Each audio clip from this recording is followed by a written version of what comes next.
우리 한번 따라해 보시겠습니다. 내가 안 죽으면 내가 살고, 내가 죽으면 주님이 산다. 북한의 핵미사일 위협으로 군사적 긴장이 고조되고 있는 때에 세계인의 축제라고 하는 올림픽, 그 중에서 겨울 스포츠 종목들로 펼쳐지는 동계올림픽이 이번 주 대한민국의 평창에서 개막식을 갖습니다. 이제 한국은 하계와 동계올림픽을 다 개최한 미국, 프랑스, 독일, 캐나다, 러시아, 이탈리아, 일본에 이어서 8번째 나라가 되는 것입니다. 사실 얼마 전까지만 해도 한국의 동계 스포츠는 거의 두각을 나타내지 못했고 그만큼 관심도 적었습니다. 그러다가 2010년 밴쿠버 동계올림픽에서 김연아 선수가 인기 종목인 피겨스케이팅에서 금메달을 따게 되자 국민적 관심이 크게 일어나기 시작합니다. 금메달을 목에 건 김연아 선수를 보면서 피겨에 입문한 김연아 키즈들이 많이 생겨났습니다. 김연아 키즈들은 아직 만 16세 미만이라 이번에 올림픽에는 출전하지 못하지만 동계 스포츠의 불모지와 같았던 한국의 새 열매들로 자라나고 있다는 것입니다. 이보다 더 유명한 박세리 키스들도 있지 않습니까? 1998년 한국이 IMF의 어려움 가운데 있었을 때 박세리 선수가 US 여자 오픈에서 우승하는 것을 TV로 보면서 아빠 나도 골프할래 이렇게 시작한 당시 10살 정도의 소녀들, 대표적으로 이제 명예의 전당에도 오르고 리우올림픽에서는 금메달을 딴 박인비 선수를 비롯해서 신지혜, 최나연, 김하늘, 김인경, 김효주, 서희경, 지은비, 하여튼 많은 박세리 키즈들이 지금 활약하며 풍성한 열매를 맺고 있습니다. 여러분, 사진에서 보는 것처럼 우리 김연아 선수가 연습을 끝낸 스케이트를 벗는 발, 또 박세리 선수가 그 물속에 신발과 양말을 벗고 발을 담그고 이 투혼할 때 저 때의 그 발의 모습, 여러분 그 흰 발, 그런 것에서 보듯이 거의 죽음과 같은 연습과 훈련이 있었다는 것을 누구나 짐작할 수 있습니다. 그럼에도 불구하고 그 승리가 너무나 귀한 것이기에 그 길을 따라가는 열매들이 많이 생긴다는 사실을 알 수 있습니다. 예수님은 우리의 죄를 대신하여 십자가에서 죽으셨다가 사망 권세까지 이기고 부활 승리하셨습니다. 예수님의 승리는 죄와 사망에 대한 최초의 승리이며 원수마귀에 대한 가장 극적이며 위대한 승리입니다. 김연아 선수나 박세리 선수가 이룬 승리와는 비교할 수도 없는 영원한 승리인데 그 길을 따라가는 더 확실하고 많은 열매들이 맺어져야 하지 않겠습니까? 아니, 나 자신이 바로 예수님으로 인한 생명의 열매라고 분명하고 담대하게 증언할 수 있어야 하지 않겠습니까? 자, 오늘 본문의 말씀을 우리 다시 한번 읽어 보겠습니다. 시작. 내가 진실로 너희에게 이르노니 한 알의 밀이 땅에 떨어져 죽지 아니하면 한 알 그대로 있고 죽으면 많은 열매를 맺느니라. 아멘. 오늘 저는 여러분과 함께 내가 안 죽으면 내가 살고 내가 죽으면 주님이 산다라는 제목으로 이 시대를 향하여 하나님께서 우리에게 주시는 두 가지 은혜를 함께 나누고자 합니다. 첫째, 예수님이 말씀하신 많은 열매를 맺는 이 밀알의 비밀, 이것은 바로 죽음에 있다는 것입니다. 비밀이 어디에 있다고요? 죽음. 오늘 예수님께서 내가 진실로 너희에게 이르노니, 뭔가 예수님의 답답하면서도 간절한 마음이 느껴집니다. 무엇이 예수님의 마음을 이렇게 답답하고도 또 간절하게 만들었겠습니까? 그것은 한 알의 밀이 똑같은 밀이라 할지라도 죽지 아니하면 한 알 그대로 있을 수밖에 없는데 죽어야만 그 죽음을 통해서 많은 열매를 맺게 되는 것이다. 이 말씀을 하시면서 죽음에 종되어 살고 있는, 죽음을 두려워하고 있는, 죽음을 끝이라고 생각하고 있는 우리들에게 죽음이 끝이 아니다. 죽음을 통해서 많은 열매를 맺을 수 있다. 먼저 죽으면 새 역사가 일어난다 라는 것을 증거하는 간절함과 안타까움이 있다는 것입니다. 여러분, 옥수수씨 그 한 개를 심으면 줄기가 자라서 둘 또는 세 자루의 열매를 맺게 되죠. 최소한도. 그러면 그 한 자루 안에 보통 적어도 200알에서 300알 정도의 옥수수가 달리게 된다고 합니다. 그러니까 그 보잘것없는 작은 옥수수 씨 하나가 600배 정도의 결실을 최소한 맺을 수 있다는 것이죠. 그러나 미랄이든 옥수수이든 전제 조건은 반드시 땅에 떨어진 씨앗이 자신의 껍질을 깨뜨리고 죽어야만 생명의 열매들을 풍성히 맺게 된다는 것입니다. 우리 인간은 첫사람 아담과 하와가 하나님의 말씀을 불순종하여서 선악을 알게 하는 나무의 열매를 따 먹음으로 범죄함으로 즉시로 영이 죽고 말았습니다. 영이신 하나님과 교통, 교제하고 관계를 맺을 수 있는 영이 즉시로 죽고 난 우리 인간이 했던 첫 번째 일이 무엇입니까? 그것은 바로 무화과나무 잎을 만들어 자신의 수치를 가리려고 했던 것입니다. 즉 본질적인 생명의 문제를 해결하지 못하니까 자꾸만 껍질로 포장을 하려고 하는 그 모습을 우리에게 보여줍니다. 그 아담과 하와의 후손으로 태어난 우리 모두의 영도 죽은 채로 우리는 태어납니다. 그래서 우리가 사실 학벌 또는 물질 아니면 권력 아니면 명예, 공부, 학위, 자존심 이런 껍질로 우리 자신을 아무리 많이 가리고 또 가린다 할지라도 그런 껍질을 가지고는 우리의 인생의 본질적인 문제 해결, 즉 이 죽은 생명을 다시 구원의 자리로 옮겨놓는 생명의 문제는 해결되어지지 않더라는 것입니다. 그래서 아무리 돈을 많이 벌고 아무리 좋은 곳을 여행하고 아무리 좋은 음식을 먹고 아무리 내가 하고 싶은 대로 다 하고 살고 아무리 공부를 열심히 해서 학위를 받고 아무리 높은 자리에 앉아도 그래도 우리에게 있는 이 생명의 문제, 구원의 문제만은 해결할 길이 없습니다. 자, 우리가 잘 아는 모세를 통해 한번 생각해 봅니다. 애굽에서 태어나는 히브리 아이들을 다 죽일 때 그때 모세는 갈대 상자에 담겨 나일강에 버려집니다. 하지만 하나님의 은혜로 그 시간에 맞춰 나일강에 목욕하던 애굽 왕의 바로 공주의 눈에 띄고 모세는 바로 왕의 왕자로 자라납니다. 모세는 이제 굉장한 껍질이 생긴 겁니다. 바로 궁전의 왕자의 껍질, 세상에 가장 화려한 옷을 입는 껍질, 세상이 주는 학문으로 치장한 껍질, 세상의 높은 지위의 껍질. 그러나 그 껍질에 쌓여있는 동안 모세는 애굽 병사 하나를 쳐서 때려 죽이는 일을 할 뿐 생명의 역사는 일으키지 못했습니다. 그런 모세가 이제는 두려움 가운데 미디안 광야로 도망쳐서 40년 동안 광야에서 깨어지고 또 깨어집니다. 입이 뻣뻣하고 혀가 둔하여 그 잘하던 애굽의 말조차 할 수 없을 만큼 옛사람에 속한 모든 것이 죽은 존재가 됩니다. 그때에 호렙산 가시떨기 나무의 불꽃 가운데 임재하신 하나님 앞에 모세는 서게 되고 그 하나님만을 의지하고 그 하나님 한 분을 붙들고 그 하나님과 함께하여 순종하였더니 이스라엘의 민족을 구원하는 놀랍고 풍성한 생명의 열매들을 맺게 된 줄로 믿습니다. 오늘 우리들도 마찬가지라는 거예요. 정말 우리의 인생의 본질적 문제를 해결할 수 있는 생명의 열매를 풍성히 맺을 수 있는 그 능력을 체험하려면 우리를 덮고 있는 껍질을 통해서가 이루어지는 게 아니라 이 껍질을 깨어뜨리고 나의 옛사람을 십자가에 못 박고 그리고 생명의 근원이신 하나님 앞에 서서 하나님을 바라보고 하나님을 의지할 때 놀라운 생명의 새 역사들을 체험하게 될 줄로 믿습니다. 먼저 죽는 체험이 있어야 한다는 것입니다. 교회에서도 맨날 내가 직분이 뭐야, 나 몇 년 다녔어, 나 왕년에 뭐 했어, 이런 껍질로 포장하는 사람에게 생명의 역사가 일어나지 않는 것처럼 오히려 차라리 탕자처럼 껍질이 깨어지고 벗겨지고 그리고 완전히 자아가 죽고 오직 아버지 한 분입니다 하고 하나님 앞에 서는 사람에게 생명의 역사가 일어나게 됨을 믿게 되시기를 바랍니다. 중요한 것은 하나님 앞에서는요, 한 번만 깨어지는 게 아니라는 거예요.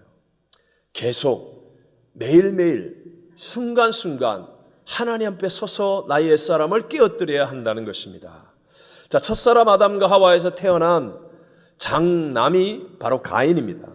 동생 아벨과 함께 하나님께 제물을 드리며 예배를 드렸는데, 그런데 동생 아벨의 예배를 받으신 하나님께서 자기의 예배를 받지 않으셨습니다. 그러자 거절감의 상처로 분노하지요.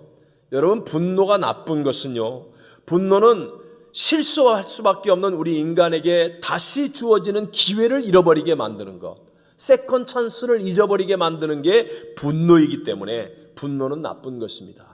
여러분, 제사를 드리는 목적이 죄 씻음을 받기 위해서 아닙니까? 이 말은 하나님이 우리를 살리기 위해 세컨 찬스를 주시는 의미라는 것입니다. 그런데 가인은 분노 때문에 오히려 제사 드리다가 동생 아벨을 쳐 죽이고, 그리고 하나님이 주실 기회를 잃어버리며 실패하는 사람이 되어져 버리고 맙니다. 왜 그렇습니까? 예배를 드릴 때 한 번은 죽는 것 같았는데, 그런데 일어난 사건 앞에 자아가 계속하여 깨어지지 않기 때문에, 자신의 껍데기가 덜 깨어졌기 때문에 그런 것입니다. 여러분, 자아가 깨어지지 않은 사람은요, 항상 자신의 변화보다는 세상이나 다른 사람의 잘못을 찾으려고 합니다. 그러니까 가인의 입장에서 보면, 왜 같이 예배를 드렸는데 내 예배는 받으시지 않는 거야? 하나님이 불공평한 거지, 나는 잘못이 없어. 그래서 화를 내는 겁니다. 자기 안에 있는 상처나 거절감을 대면해서 해결할 능력이 없거나 마음이 없을 때, 그때 자기가 변화되지 않아도 되는 이유와 변명거리를 찾으려고 하는 것이 바로 분노입니다. 그래서 자아가 깨어지지 않으면 항상 세상 탓 남의 탓을 하면서 분노하게 되고, 그래서 주어지는 모든 기회를 다 잃어버리게 되지요. 안 되는 사람이나 안 되는 공동체의 특징이 무엇입니까? 화가 많은 거예요. 하나님이 우리에게 고난을 주실 때가 있고 문제를 주실 때가 있는데, 그것은 깨어짐의 기회이거든요. 그 고난과 문제를 통하여 묵상하고 깨어지면 하나님 문제보다 크신 은혜로 우리를 회복시켜 주시는데, 안 되는 사람, 안 되는 공동체는 자꾸 화를 내는 거예요. 분노하는 거예요. 그냥 넘어가도 될 일을 버럭 화를 내고, 이상하게 또 오해를 내가지고 혼자 화를 내고, 남들은 기뻐하는데 혼자 또 화내고. 바로왕이 왜 홍해바다에서 수장되어 죽습니까? 왜 애굽이 박살이 납니까? 그것도 하나님이 살아계신 놀라운 능력을 계속하여 보여주실 때, 그때 하나님의 그 놀라운 역사 앞에 깨어지면 되는데, 깨어지는 기회로 삼지 않고 마음을 강팍하게 하여서 화를 내다가 결국은 박살로 끝장을 내고 마는 것입니다. 반대로 담즙질의 사람으로 사실은 화를 잘 내던 바울, 그 바울은 어떻게 해서 그렇게 위대하고 아름다운 인생을 살며 정말 풍성한 생명의 열매들을 맺게 되었습니까? 그것은 바로 이 고백 속에서 찾습니다. 고린도전서 15장 31절 시작.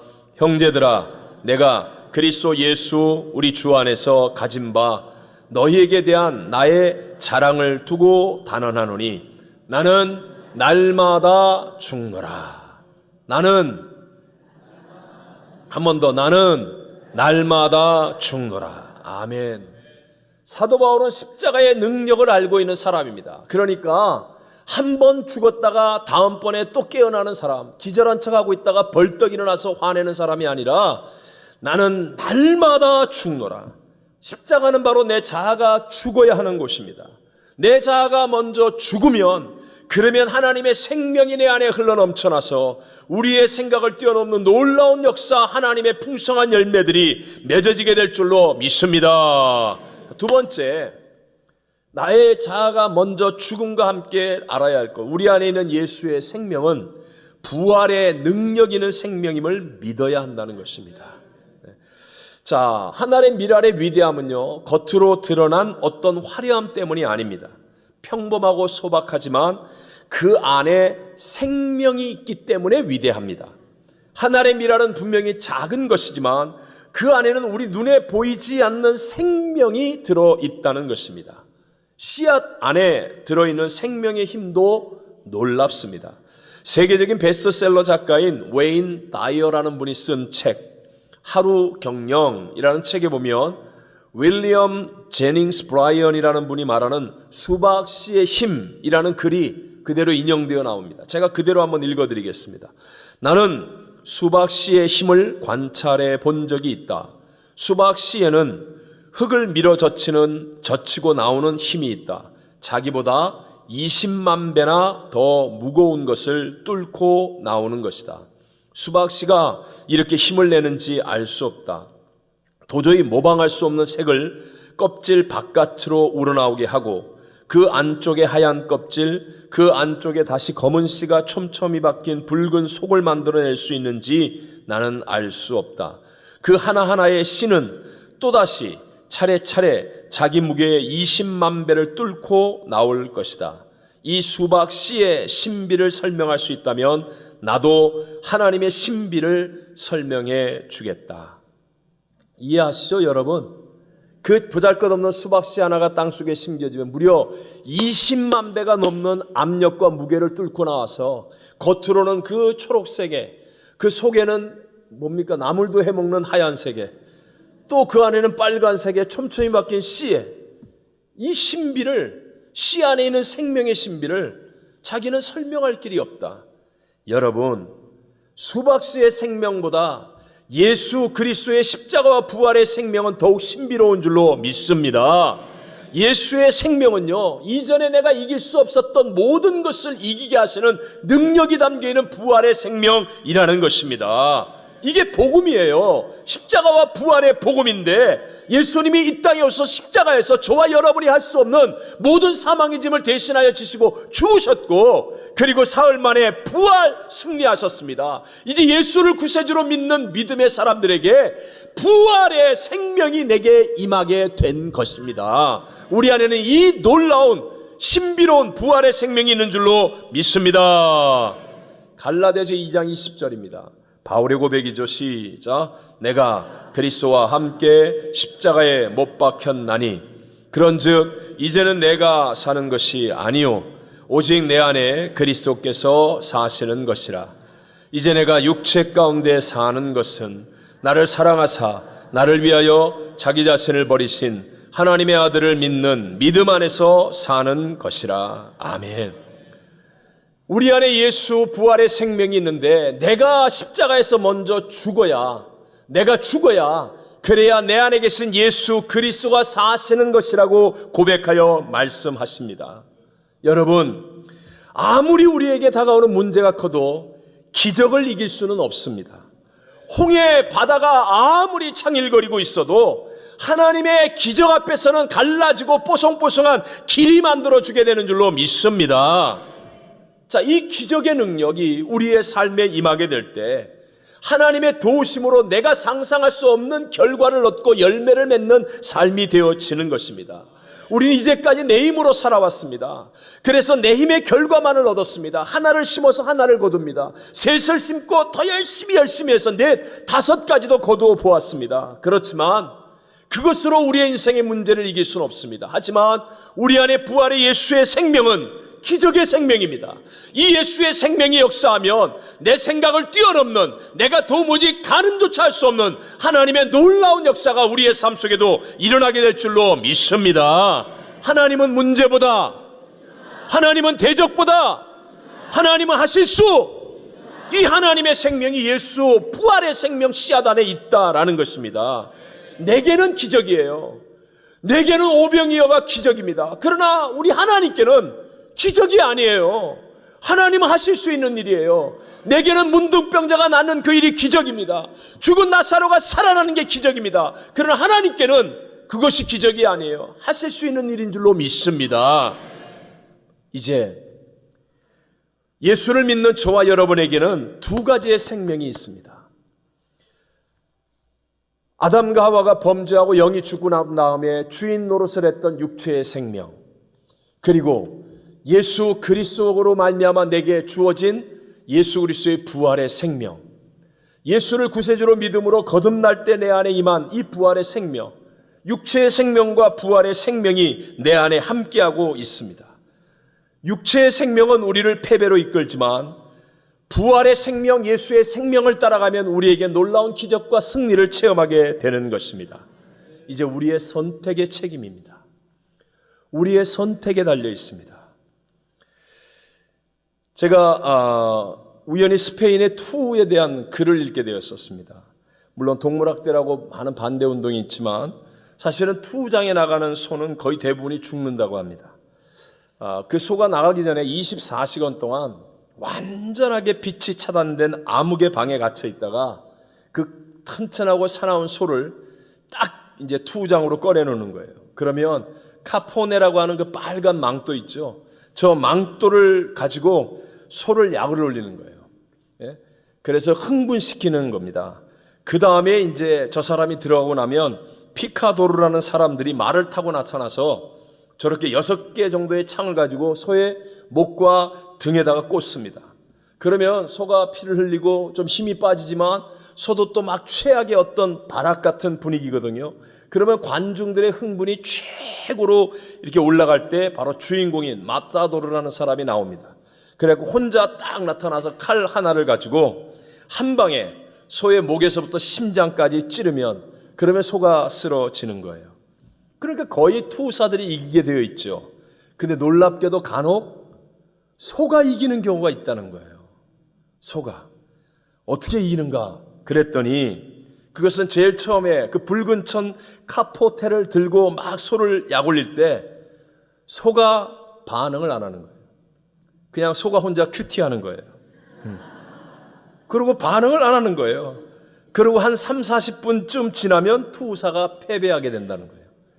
저는요 정말 은혜 받았습니다. 정말 은혜 받았습니다. 여러분, 이 세상에 원수마귀를 우리가 없앨 수는 없습니다. 우리가 말씀대로 살고 착하게 살고 열심히 살고 바르게 살면 오히려 원수마귀는요 더 벌떼처럼 우리에게 다가와 태클을 걸고 우리를 시험하려고 하고 넘어뜨리려고 합니다. 그러나 그때 우리 육체의 생명을 따라 옛사람을 따라서 흥분하고 반응하면 우리는 100전 100패. 하지만 옛사람은 죽었어. 그러면서 말씀 보고 큐티하고 기도하면서 오직 부활하신 예수의 생명을 따라 하나님만을 앙망하고 하나님을 바라보고 하나님을 기대하고 하나님을 믿는 믿음의 삶의 자리에 서 있으면 내 생각을 뛰어넘는 모든 것으로 합력하여 선을 이루신 하나님의 능력이 나타나서 반드시 승리 자리에 있게 될 줄로 믿습니다. 이것입니다, 여러분. 우리 안에는 모두에게 예수를 믿었기 때문에 두 가지의 생명이 있는데 육체의 생명을 십자가에 못 박으면, 내 자아를 못 박으면, 내 옛사람을 못 박으면 그러면 내 안에 계신 예수의 생명이 흘러넘쳐나는 거예요. 내 자아가 죽으면 내게 없었던 예수의 용서와 사랑이 내 안에서 넘쳐납니다. 내 자아가 깨어지면 내게 없었던 하나님의 축복과 치료의 은혜가 넘쳐납니다. 내 옛사람이 죽으면 내게 없었던 부활의 소망과 놀라운 하나님의 꿈과 비전이 나를 통해 넘쳐흐르게 될 줄로 믿습니다. 내 안에 예수의 생명이, 내가 죽으면, 내 자아를 못 박으면 그러면 놀랍게 흘러넘쳐나 하나님의 새 역사를 이루어가는 풍성한 열매를 맺게 될 줄로 믿습니다. 사랑하는 성도 여러분, 이 자리에는 그런 분이 없겠지만 교회 다닌 지가 몇 년이 지났는데도 아직까지도 내 자존심이 새파랗게 살아있고 내 자아와 혈기는 하늘을 찌를 듯하고 또 똥꼬집은 쇠가죽보다 질기고 그저 교회 안에서도 말 한마디도 안 밀리려고 하고 하나도 손에 안 보려고 바둥바둥하고 있다면 거기에 어떻게 예수의 생명의 역사가 흐를 수가 있겠습니까? 예수 믿는 사람은요 자존심이 아니라 주존심이 있어야 됩니다. 주존심. 제가 참 학창시절에 이 말 듣고 정말 많이 외우고 다녔는데 이번에 또 듣게 됐어요. 자, 아생주사. 내가 살면 주님이 죽어요. 분명히 주님이 내 안에 계신데 내가 살면, 내 자아가 살고 옛사람이 살고 육체가 살면 내 안에 계신 주님은 죽어요. 근데 아사주생. 내가 죽으면 내 안에 계신 주님이 일어나기 시작하세요. 그래서 놀라운 주님의 용서와 사랑이 흐르고 내게 없었던 주의 축복이 강물처럼 흐르고 내게 없었던 주의 능력이 나타나고 아사주생. 교회도 아생 교회사예요. 내가 살면 교회는 죽어요. 그러나 아사 교회 이 정도면 좀 박자를 맞출 줄 알아야지. 아사, 내가 죽으면 교회 생. 아사, 아생, 가정 사예요. 내가 살면 가정도 죽어요. 내가 살면 가정도 죽어요. 근데 아사, 가정 생이에요. 내가 죽으면. 왜? 우리는 예수가 있잖아요. 우린 예수의 생명이 내 안에 있잖아요. 그래서 내가 죽으면 내가 생각하지 못하는 나보다 뛰어난, 내 능력보다 탁월한 하나님의 부활의 생명인 예수의 생명의 역사가 나타나 합력하여 선이 되고 살리는 역사가 일어나게 될 줄로 믿습니다. 전 지난 수요일 간증하신 그 최복희 권사님, 본죽 대표, 여러분 하루에 8그릇 9그릇밖에 못 파는 망할 것 같은 허름한 골목길 2층 그 작은 죽집에서 시작했지만 이분은 예수 생명을 가졌잖아요. 그러니까 지금은 전 세계 1800여 개의 분점을 내고 본 월드 미션이라고 하는 엄청난 선교의 열매를 맺는 일을 하고 있지 않습니까? 아사주생이에요. 아사주생. 지난주 한국에 갔을 때, 지난번에 한국에 갔을 때 한 부흥하는 교회에 80개가 넘는 전도팀이 있다는 거예요. 밖에 나가 전도하는 전도팀이 80개가 넘는데 교회 안에. 근데 깜짝 놀라서 물어봤죠. 그랬더니 그 모든 전도팀을 총괄하는 분이 한 분 권사님이라는 거예요. 그 한 분의 권사님의 전도를 통해 전도팀이 하나, 둘, 셋, 열, 스물, 서른, 지금 89개. 또 주일날 200명이 넘는 안내위원이 있대요. 근데 그것을 총괄하는 분은 1부에서부터 6부까지 단 한 분의 장로님의 열심으로 200명의 안내위원들이 모여서 교회를 그토록 열심히 섬긴다는 거예요. 한 사람의 믿음이, 죽음이 아사주생. 아사주생. 여러분, 하늘의 미랄 같은 우리의 생명도 언젠간 반드시 땅에 떨어지고 썩어져 죽어야 하는데 여러분 언제 심겨져야 하겠습니까? 다음에 보자, 다음에 잘할게. 그런 사람 치고 제대로 하는 사람 없는 거 알지 않습니까? 싱싱할 때, 내가 바쁠 때, 힘 있을 때, 뜨거울 때 여러분 아사주생. 그래서 풍성한 하나님의 역사를 이루게 되시기를 바랍니다. 저와 여러분 안에는, 예수를 믿는 우리들에게는 부활하신 예수의 생명이 있습니다. 내 눈에 직접 보이지 않아도 예수의 생명이 있습니다.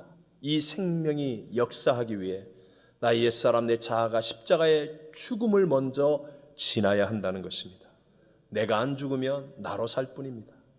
보잘것없는 나, 죄 지은 나, 미워하는 나, 질투하는 나. 그러나 내가 죽으면 내 안에 부활의 주님의 생명으로 살아나게 됩니다.